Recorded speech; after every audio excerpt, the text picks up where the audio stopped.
صحبت اللہ والوں کی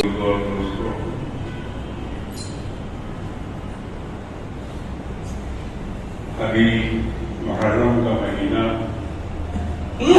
چل رہا ہے، ختم نہیں ہوا، لیکن محرم کی جنگ بازیاں جو ہے وہ ختم ہو۔ مسلمان 10 دن کے اندر جس طرح محرم کو مناتے ہیں وہ صرف 10 دن تک ہی ہے۔ یہ مہینہ سب سے چھوٹا ہے، 10 دن کا مہینہ۔ بولتے ہیں محرم کے بعد آئے گا، محرم کے بعد آنے کا مطلب کیا ہے؟ عاشورہ کے بعد۔ محرم اتنے ہی دن کو سمجھا جاتا ہے، پہلی سے لے کے 10۔ اس کے بعد سب چالو ہو جاتا ہے، شادی بھی، بیاہ بھی، منگنی بھی، نکاح بھی۔ خالی 10 دن کے اندر بہت سا کام ایسا ہے جو لوگ کرتے ہیں، حالانکہ شریعت میں اس کا کوئی حکم نہیں۔ جو کچھ دیکھنے میں آیا اس سے اندازہ یہ لگا کہ ہندوستان میں کیا پوری دنیا میں صرف شیعہ ہی شیعہ ہے۔ ماتم، جلوس، اکھاڑا، تعزیہ، اس قدر بڑی بڑی تعداد میں لوگ باہر نکلے، انہوں نے بہت طرح کا ماتم بھی کیا، خون بھی نکالا۔ لوگ اس کو دیکھتے اور اس سے متاثر ہوتے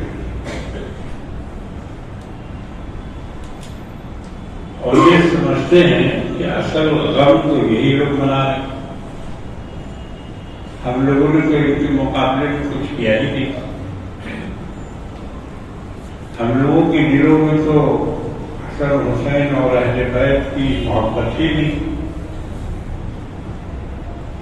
مگر یہ اچھی طرح سے سمجھ لیجیے کہ جن لوگوں نے یہ سارے کام کیے ہیں وہ جتنا بھی اس کو سوشل میڈیا میں اور ویڈیو میں اور اس میں دکھائیں، مگر یہ طریقہ اہل بیت کا نہیں، بزرگان دین کا بھی نہیں، صحابہ کرام کا بھی نہیں۔ اور یہ کس کا طریقہ ہے؟ ایک فرقہ کا نام حضرت علی رضی اللہ تعالیٰ عنہ کے نام پر، حالانکہ وہ لوگ بھی علی کی تعلیمات پر قائم نہیں۔ حضرت علی نے کبھی بھی یہ سب کام نہیں کیا جو ان کے ماننے والے کر رہے ہیں، اور ان کے بعد بھی آنے والے جتنے ائمہ کرام ہیں، 12 اماموں کو وہ لوگ مانتے ہیں، ہم بھی مانتے ہیں، مگر ہمارے یہاں 12 کی کوئی قید نہیں ہے۔ جو اس میں بزرگ ہیں، اللہ والا ہے، دیندار ہے، اور نبی کریم صلی اللہ علیہ وسلم سے اس کا تعلق ہے، تو وہ ہمارے لیے بہت ہی باعث عزت ہے، باعث تکریم ہے۔ ہم ان کی عزت بھی کرتے ہیں، مگر ہم کوئی فگر نہیں رکھتے۔ ہمارے یہاں کوئی فگر نہیں، وہ صرف خلافت ہے خلفائے راشدین 30 سال۔ اللہ کے رسول نے فرمایا کہ خلافت 30 سال رہے گی اور اس کے بعد بادشاہت ہو جائے گی، تو وہ 30 سال سیدنا امام حسن رضی اللہ تعالی عنہ کی خلافت کے وقت پورے ہوئے۔ جب انہوں نے امیر معاویہ کے سپرد کیا خلافت، ان کو دے دیا، ان سے صلح کر لی، یہ ایک بہت بڑا کارنامہ ہے سیدنا امام حسن رضی اللہ تعالیٰ کہ انہوں نے مسلمانوں کو دو گروہ میں بٹنے سے روک دیا اور آپس کے جنگ و جدال کو انہوں نے ختم کروا دیا۔ حضرت امیر معاویہ رضی اللہ تعالیٰ عنہ ملک شام کے گورنر تھے۔ حضرت عمر کے زمانے میں ان کو ملک شام کا گورنر بنایا گیا تھا، تو ان کی گورنری 20 سال تک رہی، 20 سال تک گورنر رہے۔ حضرت عمر کے وقت سے لے کر حضرت حسن کی خلافت تک گورنر رہے، اور حضرت حسن نے جب ان کو خلافت دے دی، ان سے صلح کر لی، تو اب وہاں سے وہ خلیفہ بنے اور ان کی خلافت 20 سال تک رہی۔ تو 20 سال گورنر رہے اور 20 سال تک ان کی خلافت رہی۔ سن 60 ہجری میں امیر معاویہ رضی اللہ تعالیٰ عنہ کا انتقال ہوا۔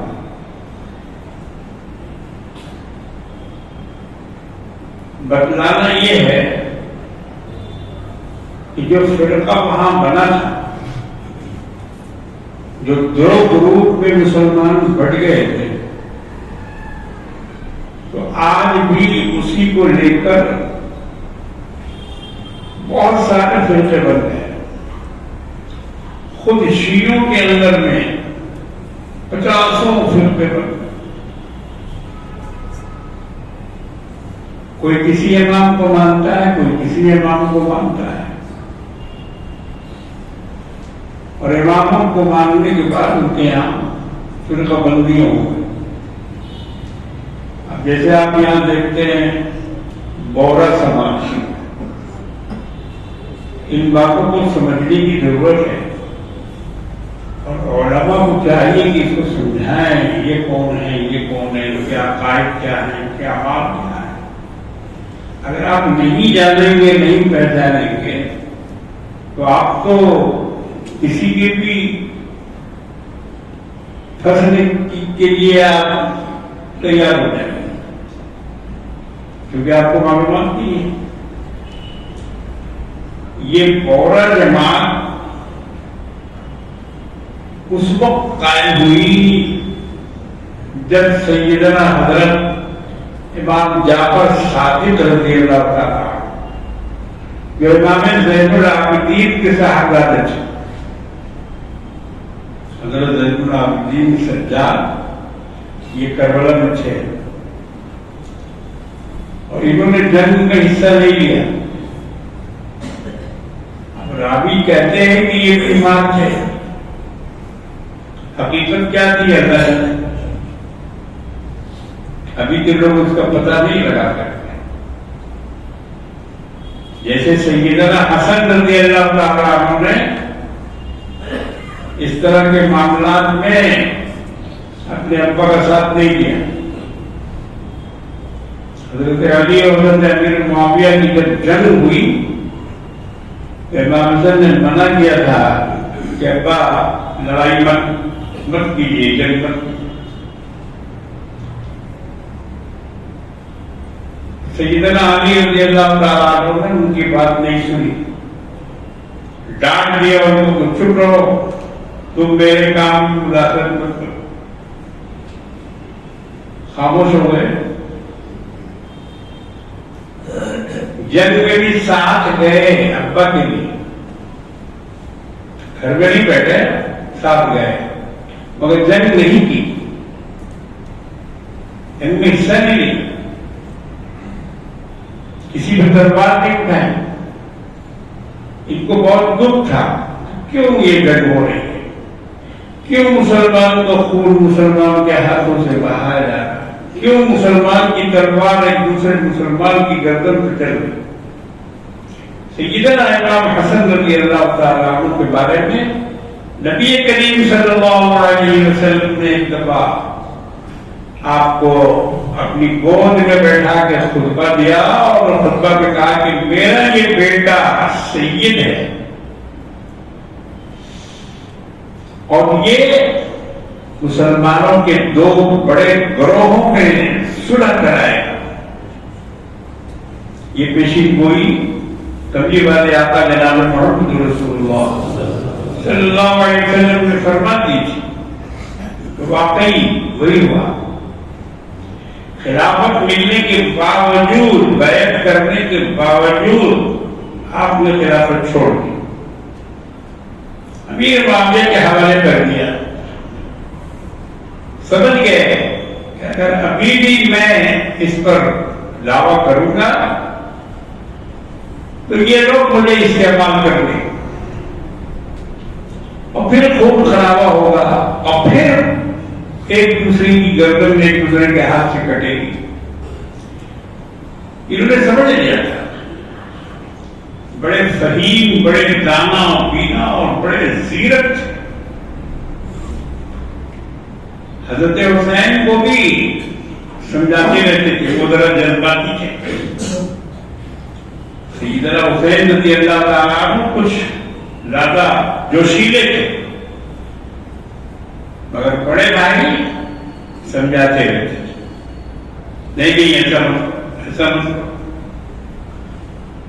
تو بہرحال یہ جو دو فرقوں میں تضاد ہوا یہ اسی زمانے کی پیداوار ہے.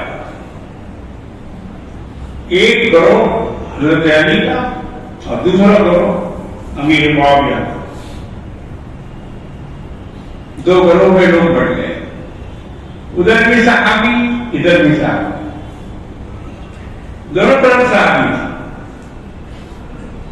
اب وہاں سے یہ فرقہ واریت چلی تو امام جعفر صادق رضی اللہ تعالیٰ عنہ امام زین العابدین کے صاحبزادے تھے اور امامیہ فرقہ کے لیے چوتھے امام حسین, امام زین العابدین, اس کے بعد امام جعفر صادق. تو میں ان کا ذکر اس لیے کر رہا ہوں کہ بورا فرقہ جو نکلا ہے وہیں سے نکلا ہے. امام جعفر صادق کے ماننے والے دو حصوں میں بڑھ گئے. ایک حصہ متعلین, اس کو متعلین کہا جاتا ہے, اور دوسرا حصہ بورا داؤدی. اور پھر داؤدی سے بھی ایک تیسرا فرقہ نکلا اسماعیلی, جس کو کہتے ہیں آغا خانی. آغا خانی ان کا امام لندن میں رہتا ہے. آغا خانی اور بالکل اسلام سے الگ ان کے عقائد کی ہیں, اعمال کی. ان کی مسجد کہیں نہیں ہے, جماعت خانہ بولتے ہیں اس کو. ہمارے محلے میں ایک جماعت خانہ ہے بندوق گڑی کے پاس, بوگلا, وہ انہی لوگوں کا جماعت خانہ, آغا خانیوں کا. بچپن میں ہم لوگ جاتے تھے دیکھ لیں کہ کیسے وہ لوگ نماز پڑھتے ہیں, کیا کرتے ہیں. تو ابھی کچھ یاد نہیں, مگر بہرحال ان کی سب چیز ہے.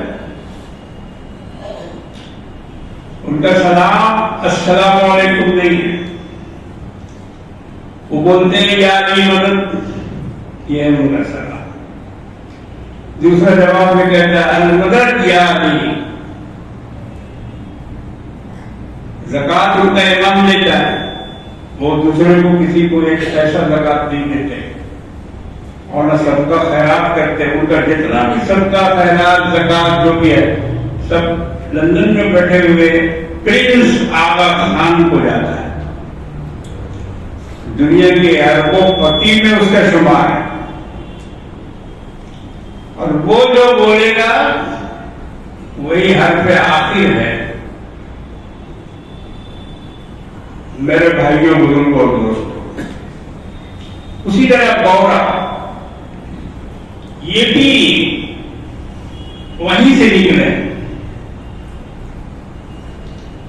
اور ان کے بھی عقائد اور اعمال بالکل مشرکانہ. پوری دنیا میں ان کی تقریباً 30 لاکھ کی آبادی ہے. زیادہ تر گجرات بمبئی وغیرہ میں ان کی آبادی، مگر بہت منظم ہے. ان کے اندر یونٹی بہت زیادہ ہے. ان کی مسجد بھی ہوتی ہے. یہ نماز کی پڑھاوا ثانیوں کی طرف سے نہیں، نماز پڑھتے ہیں مگر 3 لوگ کی نماز پڑھتے ہیں، 5 لوگ کی نہیں. شیطان نے ہر جگہ اپنا بریکٹ لگا دیا ہے. یاد رکھیں، وہ اس دنیا میں پولیس کا کام کرتا ہے. تم ادھر جاؤ، تم ادھر جاؤ، تم یہ کرو، تم وہ مت کرو، تمہارا روٹ یہ ہے، تمہاری لائن یہ ہے. وہ اس دنیا میں کانسٹیبل بن کر سب کی دیکھ بھال کر رہا ہے اور سب کو راستہ بتا رہا ہے. تو انہوں نے شریعت کا راستہ چھوڑا اور نہ جانے کن کن طریقوں کو وہ عمل کر رہے ہیں. ایمان کے اعتبار سے ان کے ایمان میں بھی بہت خرابی ہے. سنیوں، اللہ کا شکر ادا کرو کہ اللہ تبارک و تعالیٰ نے تمہیں گمراہی سے بچا کر رکھا ہے. یہ اللہ کی بڑی مہربانی. جتنا بھی ہم اس کا شکر ادا کریں ہم ادا نہیں کر سکتے.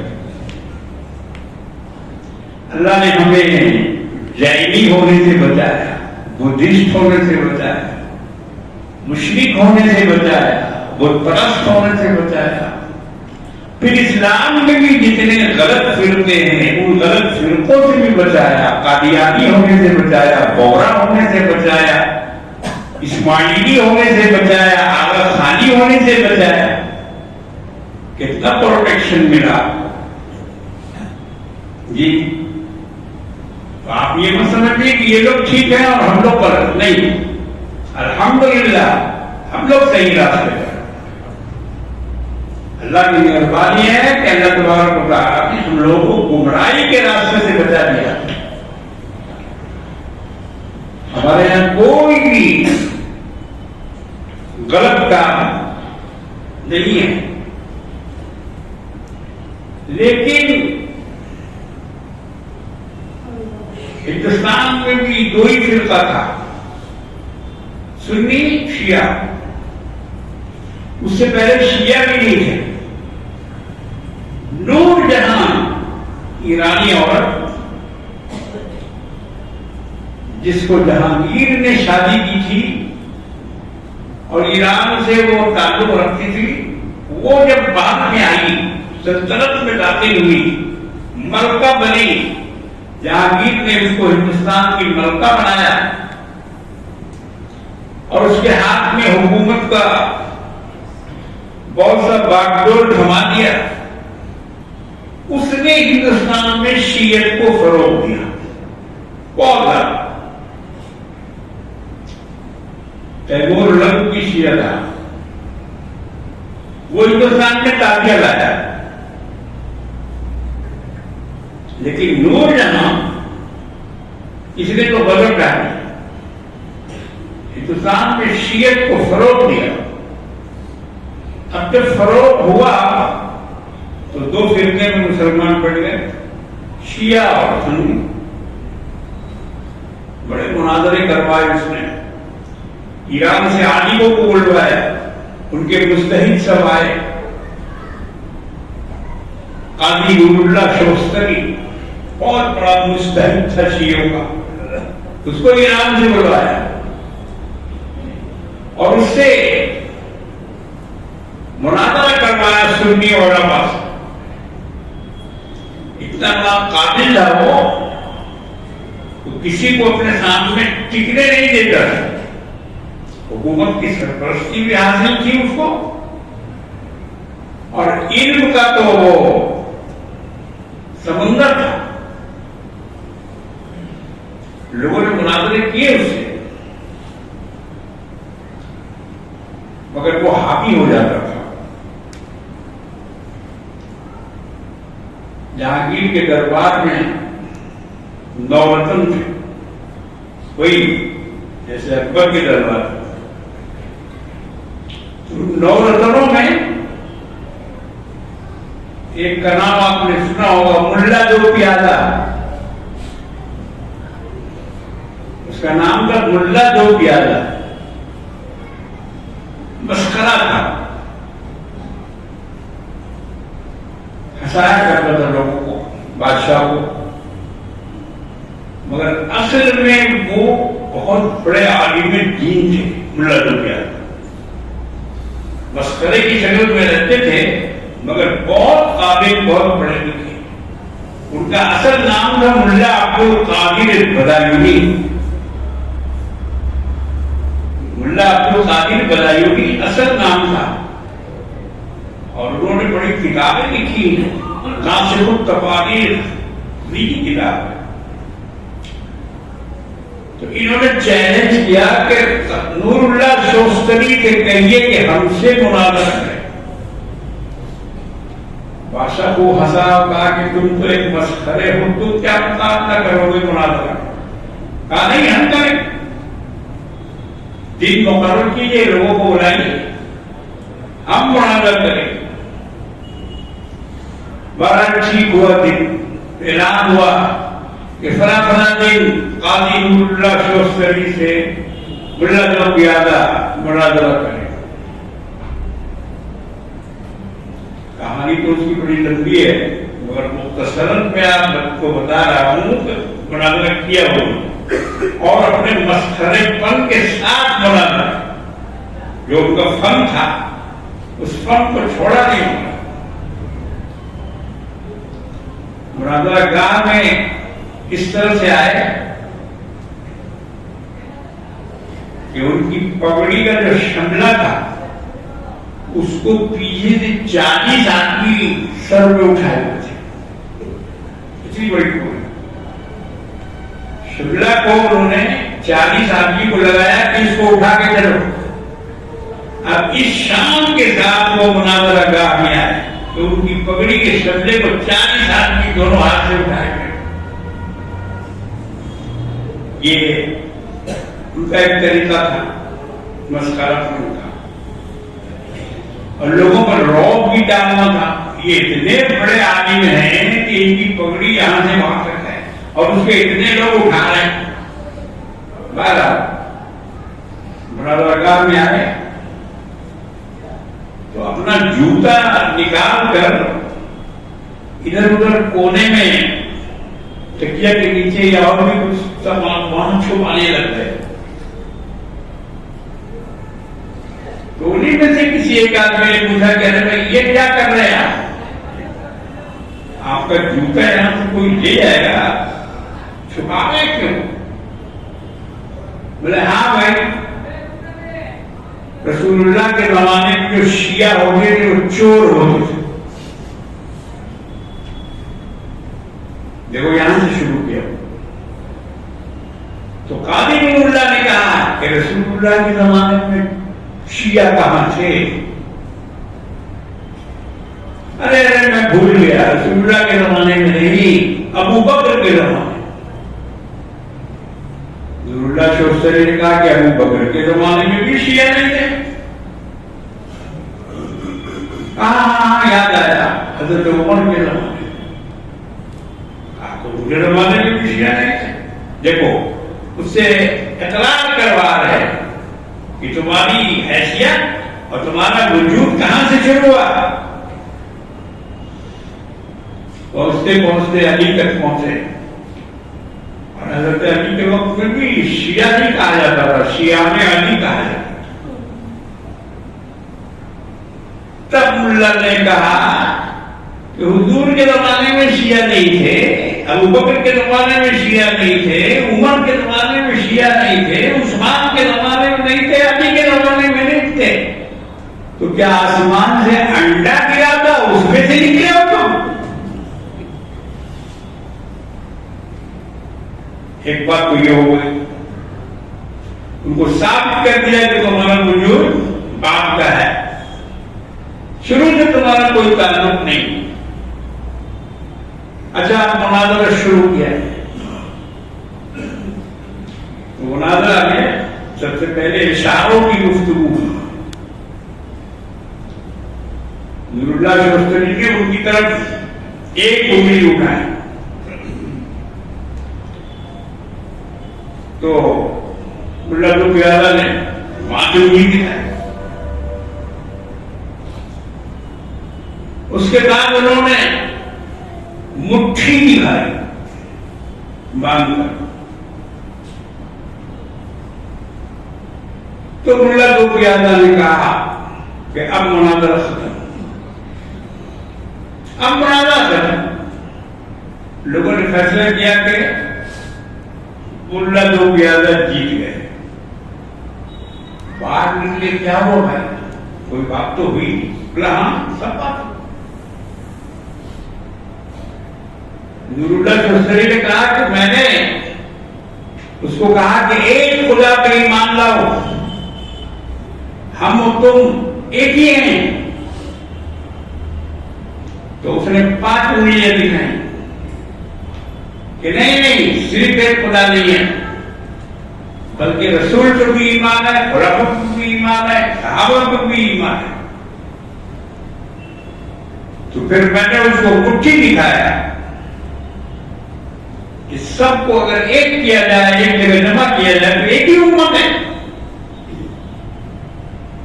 تو اس نے مجھے, اس کے بعد مجھے یاد نہیں آ رہا کیا ہے وہ, بہت زمانہ ہوا اس کو پڑھے, سنانا ہوں اس لیے کہ اس کا آغاز کہاں سے ہوا, اس کو سمجھنے کی کوشش کی. یہ الگ سے کوئی شریعت والے نہیں ہیں, الگ سے کوئی کتاب والے نہیں ہیں, الگ سے امام والے نہیں ہیں, بلکہ انہوں نے اسلام کے اندر گھس کر اور اسی میں تکڑ پکڑ کیا جو کچھ کرنا. ملا جی باہر نکلے, بھائی کیا بولا جا رہا ہوگا, کہا کرے بہت بدماش آدمی ہے. ہاتھی کے ساتھ بولا کہ میں تیری ایک آنکھ پھوڑ دوں گا. تو میں نے اس کو 2 انگلیاں دکھائی کہ میں تیری دونوں آنکھیں پھوڑ دوں گا. پھر اس نے 5 انگلی دکھائی کہ میں تجھے تھپڑ ماروں گا. دیکھیے وہ بیچ والی بات یاد آ گئی, 2 انگلی دکھائی. پھر اس نے تھپڑ مارنے کے لیے کہا تو میں نے اس کو پھونسا دکھایا کہ میں پھونسا سے ماروں گا. تو یہ تو ایک مناظرہ جہانگیر کے دربار میں ہوا, جس کو بڑے احسن طریقے سے حضرت ملا عبدالقادر بدایونی نے کیا. اس کے بعد جو بات ہوئی وہ سن لیجیے, آگے بڑھتا ہوں. ملا عبدالقادر بدایونی نے پوچھا کہ شیخ سلیم چشتی کے بارے میں تمہارا کیا خیال ہے؟ دیکھو یہاں پٹکا اس کو لا. شیخ سلیم چشتی جن کا مزار مبارک سکندرہ میں ہے, اور انہی کی دعا کی بدولت جہانگیر پیدا ہوا تھا. اکبر نے ان سے دعا کرائی تھی. بہت ہی بڑے بزرگ اس زمانے کے تھے. ان کا مزار وہیں اکبر کے مزار کے احاطے ہی میں ہے. میں گیا ہوں, فاتحہ بھی پڑھی. تو ملا نے پوچھا کہ شیخ سلیم چشتی کے بارے میں تمہارا کیا خیال ہے؟ تو عبد القادر کے اس سوال کا جواب قاضی نور اللہ شوستری نے یہ دیا کہ وہ غلام خنزیر است. کتنا ناپاک جواب دیا. کہا کہ کس خنزیر کی بات کر رہے ہو تم؟ اب جب جہانگیر نے یہ بات سنی، وہ بڑا غیرت مند تھا ان کا، شیخ سلیم چشتی کی دعا سے وہ پیدا ہوا تھا، اور جب بھرے دربار میں نور اللہ شوستری تو باہر کا تھا، وہ جانتا نہیں تھا، اس نے خنزیر کہہ دیا نعوذ باللہ. بس اس کا جو دماغ کا پارا چڑھا، کہا کہ اس کی زبان گدی سے کھینچ لیا جائے اور اس کو سونے پہ لٹکا دیا. اس کا مقصد ہے اسی بات کہی. جلاد کو حکم دیا اس کی زبان کھینچو اور سولی پہ لٹکاؤ. اب نور جہاں جو تھی وہ تو اس کی سرپرست تھی، کروانے والی تھی، مناظرہ کروانے میں اس کا یہ ہاتھ تھا. اب اس نے ہاتھ پاؤں جوڑا جہاں کی، مجھ سے معافی میں مانگتی ہوں آپ سے، اس کو معاف کر دیجئے، اس کو بخش دیجئے. اور پاؤں پہ گر گئی، جہانگیر کے پاؤں پہ گر گئی کہ آپ ان کو معاف کر دیجئے، غلطی سے انہوں نے کر دیا. کہا نہیں. فارسی کا وہ جملہ کتابوں میں لکھا ہوا ہے کہ جانے من تورا جان دادم ایمان نہ دادم. کہا کہ ہم نے تجھ کو اپنی جان دی ہے مگر ایمان نہیں دیا ہے، اس لیے اس کی معافی نہیں ہوگی. یہ وہی ہوا، نور اللہ شوستری کو سولی پہ چڑھایا. آج آگرہ میں آپ جائیں گے تو شہید ثالث کے نام سے بہت بڑا بورڈ لگا ہوا، جہاں پر اعتماد الدولہ کا مزار ہے، اس کا مقبرہ ہے. اللہ کے فضل و کرم سے مجھے بچپن سے سیر کرنے کا شوق تھا، ٹورسٹ مزاج تھا میرا، ابھی بھی ہے، مگر اب تو نہ وقت ہے نہ صحت ہے. اللہ نے بہت موقع دیا. میں نے ایک ایک چیز کو جا کے دیکھا، جو بھی سمجھ میں آیا جہاں بھی موقع ملا. نور اللہ شوستری کا شہید ثالث کے نام سے وہاں بورڈ لگا. شہید ثالث کا مطلب یہ کہ تیسرا شہید.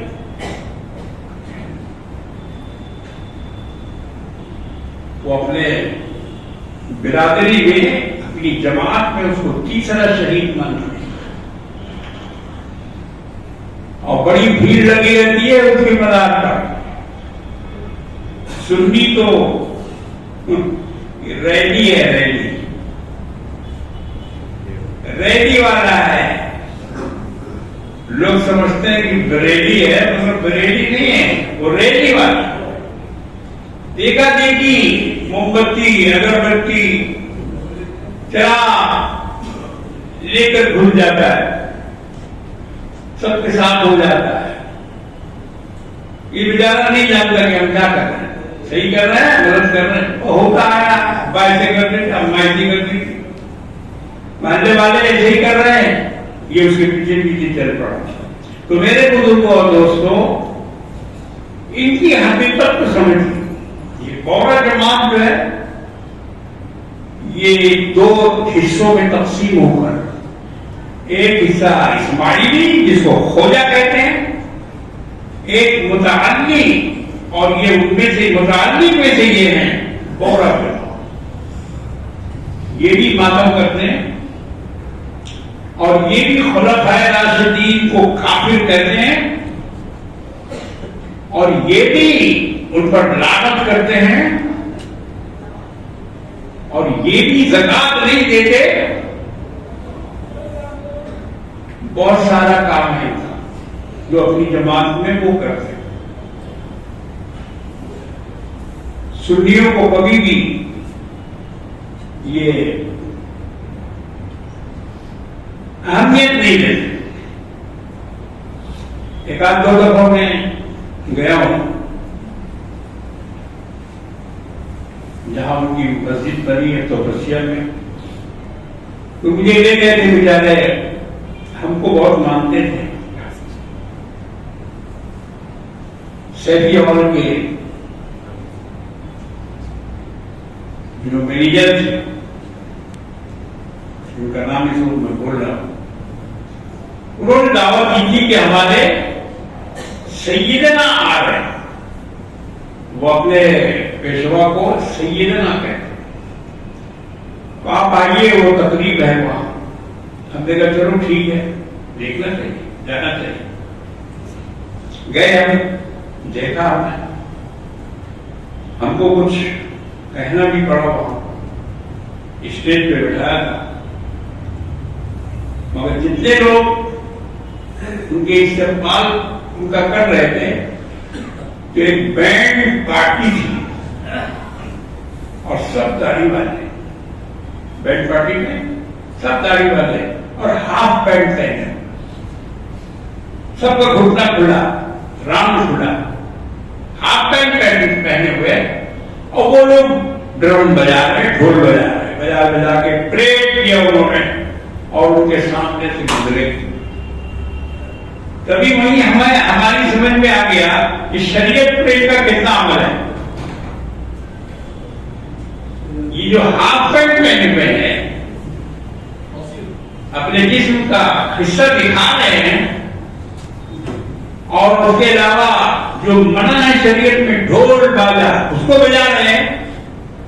تو کہاں تک یہ مسلمان اچھا زکات کیوں نہیں دیتے، اپنے سیدنا کو دیتے. کسی غریب مسکین فقیر کی مدد کرنا یا کسی کے کام آنا، یہ سب نہیں. وہ ان کا جو بھی ہے سب ان کے سیدنا لے جاتے ہیں اور سب انہیں کے پاس رہتا ہے، پتہ نہیں وہ کیا کرتے. تو اس طرح سے یہ فرقہ بندی مسلمانوں میں ہوئی اور آج تک جاری ہے. اللہ نے آپ کو فرقہ بندی سے بچایا ہے. میں نے جو نورجہاں کی بات کہی تھی تو اس وقت پورے ہندوستان میں صرف سنی تھے، اہل سنت والجماعت کا ہندوستان تھا. نہ کوئی بریلوی تھا، نہ کوئی رضا خانی تھا، نہ کوئی قادیانی تھا، کوئی فرقہ نہیں تھا. اکیلے ایک فرقہ اہل سنت والجماعت. اس میں آ کے اہل سنت میں دو گروپ بنائے. کس نے؟ احمد رضا خان. 60 سال 50 سال تک کی محنت اس کی ہے خان صاحب کی، اور انہوں نے اہل سنت کو دو حصوں میں بانٹا.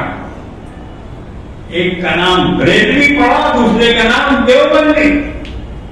تو یہ دیوبندی اور بریلوی اہل سنت کو انہوں نے بانٹ لیا. اب کیا ہوا؟ اہل سنت دو فرقہ میں پڑ گئے. پہلے ایک تھے، مضبوط تھے، آپس میں اتحاد تھا، اتفاق تھا. اس اتحاد اور اس اتفاق کو مولانا احمد رضا خان نے توڑا اور سنیوں کی جماعت کو الگ کیا اور کہا کہ یہ سنی ہے، یہ بریلوی ہے اور یہ دیوبندی. نتیجہ یہ ہوا کہ بڑھ گئے مسلمان دو فرقوں میں، اور آج اسی کا نتیجہ ہم بھگت رہے ہیں. اسی کا نتیجہ بھگت رہے ہیں. یہ جو کچھ آپ کو محرم میں تماشا اور یہ اور وہ سب نظر آئے، حالانکہ احمد رضا خان نے اس کے خلاف لکھا ہے، تابعہ کے خلاف لکھا ہے. ڈھول تاشا اور یہ سب جو ہوتا ہے اس کے خلاف لکھا ہے انہوں نے. ان کی کتاب ہے رسالہ تعبیر داری. مگر کون مانتا ہے؟ کون مانتا ہے؟ وہ اس کو نہیں مانتے. اب تو کہہ رہے ہیں کہ بھائی یہ ڈھول جو بجایا جا رہا ہے تو امام حسین کی فتح کی خوشی میں منایا ہے. نعوذ باللہ. دیکھو شیطان نے کیسے ان کو گمراہ کیا. فتح کی خوشی میں ہم ڈھول بجا رہے ہیں، ہم ناچ رہے ہیں، ہم اچھل رہے ہیں، ہم گا رہے ہیں.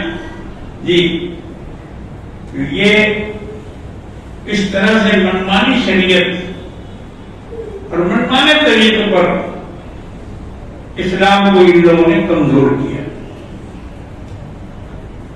آج جو حالات ہیں اس کے حساب سے ہمیں بہت ہوشیار حالات ہے. سفر ابھی بالکل نہ کریں، خاص طور سے یو پی کا اور پنجاب وغیرہ کا. ابھی وہاں ابال آیا ہوا ہے، جس کو کہا جاتا ہے نا باسی کڑھی میں ابال آنا، کہ یہ باسی کڑھی میں ابال آیا ہے اور گورنمنٹ اور حکومت اس پر کنٹرول نہیں کر رہی. کنٹرول کیا کرے گی؟ وہ تو اس میں خوش ہے، ان کا مشن ہے. وہ 24 کا الیکشن جیتنا ہے، تو جب تک وہ دونوں میں نفرت نہیں پھیلائیں گے، ایک کو دوسرے سے الگ نہیں کریں گے، الیکشن نہیں جیت سکتے. کیونکہ ان کا کوئی کارنامہ ہے ہی نہیں، کچھ کیا ہی نہیں سوائے لوٹ مار کے. ملک کی فلاح، ملک کی بہبودی کے لیے انہوں نے کچھ نہیں کیا ہے. اس لیے اب ان کا ایک ہی ایجنڈا ہے، ہندو مسلمان کرو. اس لیے بہت محتاط رہنے کی ضرورت ہے میرے بھائیوں، بزرگوں اور دوستوں، اور خاص طور سے وہ لوگ جو ٹوپی، داڑھی، کرتا پائجامہ اسلامی لباس میں جو لوگ رہتے ہیں ان کو اور زیادہ محتاط رہنا. سفر بھی نہ کریں، کچھ دنوں تک کے لیے ٹھہر جائیں. ضروری اگر ہے، بہت ہی ضروری ہے تو بہت سمجھ بوجھ کر احتیاط کریں. اس لیے کہ ٹرینوں کا سفر بھی اب محفوظ نہیں، وہاں بھی محفوظ نہیں. اللہ سے مدد مانگے، دعا کریں. جو نماز نہیں پڑھتے ہیں ان سے کہیے کہ نماز پڑھیں. اب نہیں پڑھو گے تو کب پڑھو گے؟ تو تلوار لٹک کے اس سر پر. اب تو کب مارے جاؤ گے کوئی پتہ نہیں ہے، کہاں مارے جاؤ گے کوئی پتہ نہیں ہے، کہاں تلوار چلے گی تم پر یا بم یا گولی چلے گی، کچھ پتہ نہیں. بنگال ابھی پرسکون دکھائی دے رہا ہے، مگر یہاں کے حالات بھی بہت زیادہ صحیح نہیں ہیں. وقت ختم ہو گیا اس لیے میں بول نہیں سکتا، مگر یہاں میں آپ مت سمجھیں کہ سب خیریت ہے. اس لیے بہت ہوشیار محتاط اور آپس کی یونٹی بنا کے رکھیں. جو بھی جھگڑے، جو بھی اس طرح کی چیزیں آپس کی ہیں سب کو ختم کیجیے. اگر مقدمات چل رہے ہیں آپ کے درمیان میں اس کو ختم کیجیے. بھائی بنا لیجیے، معاف کر دیجیے، غلطی مان لیجیے. کیونکہ اب بہت برا وقت آ گیا. اب لڑنے کا وقت نہیں، بھیڑنے کا وقت نہیں، کیس مقدمہ کرنے کا وقت نہیں، صلح کرنی. حضرت امام حسن کی سنت پہ عمل کیجیے.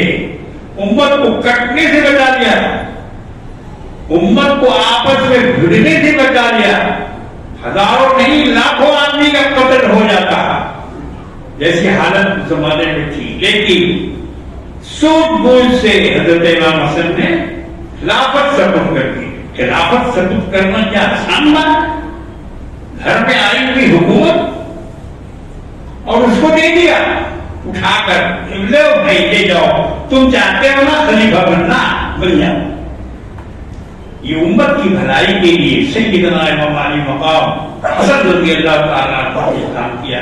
ہم لوگوں کو ان کی سنت اور ان کے طریقے پہ چلنا چاہیے، اور ہمارے آپس کے جتنے اختلافات ہیں ہم ان کو مٹا کے اپنے اللہ سے مدد مانگیں اور دعا کریں. اللہ تبارک و تعالیٰ ہم سب کی حفاظت فرمائے، مدد فرمائے. ربنا تقبل منا انک انت السمیع